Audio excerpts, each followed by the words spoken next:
Canınızdan da çox sevdiyiniz bir insanın dünyasını dəyişdiyini düşünün. Bilirəm, bunu təsəvvür etmək belə çətindir. Amma 2 gün olmamış həmin ölən yaxınınızla yenidən mesajlaşmağa, hətta vaxt keçdikcə danışmağa belə başladığınızı təsəvvür edin. İşin qərib tərəfi də ordadır ki, həmin bu adam günlərin bir günü tarappadan gəlib yenidən qabağınızda dayanır. Əlbəttə sizə qatılıram, belə bir şey ola bilməz. Mən də inanmıram. Yaxşı, bəs bu adam kimdir, kimin nə idi? Gəlin hamısını başdan danışım.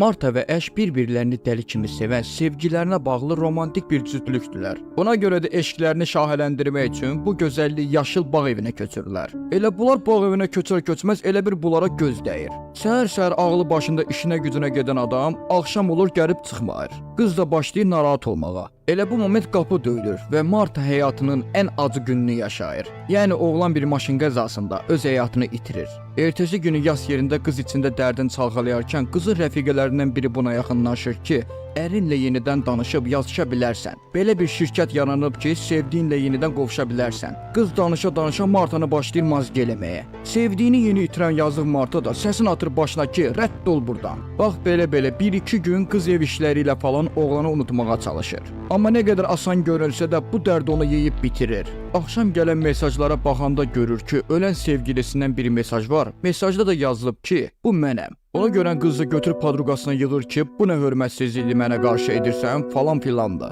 Rəfiqəsi də deyir ki, sən narahat olma, sənə verilən linkə gir, heç də peşman olmayacaqsan. Demək dostlar, bu application elə bir şeydir ki, ölən insanın Instagramda, Facebookda, Twitterda, yəni bir sözlə bütün sosial şəbəkələrdəki faillərini skan edib yeni bir süni intellekt yaradır və bununla da sizə danışmağa başlayır. Bu yazışmalar əsnasında siz onun bir süni intellekt olduğunu belə unudursunuz. Bax elə bu Conchita Marta kimi. Bayaq elə bir padruqasının üstünə anqıran bu değildi. Yox, hələ Martanın bununla da gözü doymayır. Başlayır həmin süni intellektlə danışa-danışa onunla daha çox vaxt keçirməyə. Bu zaman ərzində də qız hamilə olduğunu öyrənir. Hətta bunu da götürür əşşə deyir ki, mən hamiləyəm. Hələ burada bu səhnədə uşağın ürək döyüntüsünü götürüb ona qulaq asdırır. Axırı belə qız başlayır Əşin səsinə bağlanmağa və yediyi içdiyi ayrı getməməyə. Günlərin bir günü Əş buna deyir ki, mənim təzə versiyam çıxıb. İnan ki, yaman xoşva gələcək. Bunu eşidən qız da heç yuvanmadan həmin sifarişi edir. Daha sonra da yuxarı qalxan qutunu gəlib açır ki, görsün nə var nə yoxdur.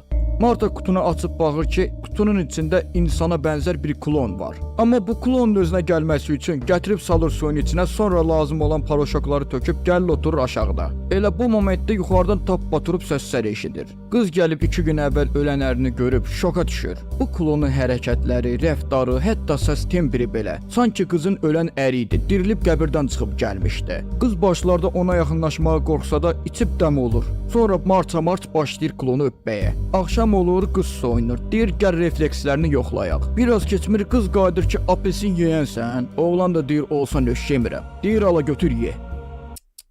Bunlar acından ölürmüş ha kişi. Neyse, güclü meyvə nobaranlığından sonra qız ayılıb oğlanı görüb qorxur. Deyir, sən niyə gözünü yumub yatmırsan? Klon da qayıdır ki, başın xarabdır, mən robotam, mən yata bilmirəm. Neyse, belə günlər keçdikcə qız görür ki, hara getsə klon başının üstünü kəsdirib. Qızın götündən əl çəkmir. Hələ burada qız inciyib trip atır, deyir ki, yer get buradan. Bu da çıxıb gedir. Yəni bir sözlə bu robotun nazını çəkməyir və beləcə onu xoşbəxt edə bilməyir. Bu dava qırğından sonra oğlanı evdən qovur, o da çıxıb gedir. Səhər qız ayılıb görür ki, oğlan getməyib, dayanıb həyətin ortasında. Sonunda qız da bu tutduğu işdən peşman olub, klon da maşına mindirib gətirir dağın başına. Qız deyir, davay səninlə işim qutardı, tullan aşağı. Qaqaş orada biraz zırıldayıb ağlayır, qız ona qoşulur, başlayır bunlar bir kəs zırıldayıb ağlamağa. Həmin bu şeyin üstündən illər ötür, Martanın qızı olduğunu görürük. Elə mən fikirləşirdim ki, həmin klon yəqin özünü dağdan atıb öldürüb. Yox, görürük klon hələ ölməyib, hələ üstəlik həftədə bir dəfə bir araya gəlirdilər. Burada bir səhnə var idi ki, həqiqətən də məni yaman düşündürdü. Demək qız xəstəxanada Əşlə danışarkən bilmədən telefon əlindən düşüb qırılır. Buna görə qız nə günə qalır. Tezbazar telefonu gəlib evdə düzəldib, onun səsini eşidib ağlayır. Həqiqətən hamımız mı beləyik? Vaxtında yanımızda, gözümüzün qabağında olan birini rahatca qucaqlayıb, öpüb gönlünü xoş tutmaq varkən, heç bilmədiyimiz bir səbəbdən kinli kinayəli danışıb, hətta durub onunla dalaşıb, həmin insanın qəlbini qırırıq. Amma gün gəlib həmin insan həyatdan köçəndə elədiklərimizə it kimi peşman oluruq. Ürəyimiz sızım-sızım elə sızlayır ki, elə bir bu dəqiqə dayanacaq. Elə buna görə də videonun girişindəki Dostoyevskinin sözlərinə diqqət yetirin. Bəs yaxşı, sizcə niyə insanoğlu əlindəkilərin qədrini itirəndə anlayır? Fikirlərinizi aşağıda mənimlə bölüşün, gəlirəm birazdandan oxumağa.